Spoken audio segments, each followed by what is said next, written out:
Airport کے قریب اتوار کی رات غیر ملکیوں کے قافلے پر ہونے والے حملے کی تحقیقات میں اہم معلومات سامنے آ گئیں۔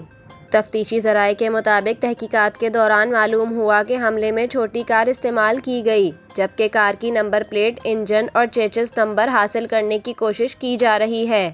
تفتیشی ذرائع کا بتانا ہے کہ کار سوار خودکش حملہ آور قافلے کے نکلنے کا انتظار کر رہا تھا اور قافلہ پہنچتے ہی کار سوار نے اپنی گاڑی غیر ملکیوں کی گاڑی سے ٹکرا دی، جبکہ کار میں ممکنہ طور پر بارود تھا، جس سے گاڑی مکمل تباہ ہو گئی۔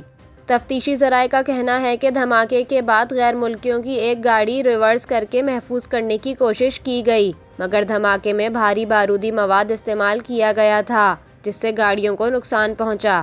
تفتیشی ذرائع نے مزید بتایا کہ متاثرہ گاڑیوں کی تفصیلات حاصل کی جا رہی ہیں۔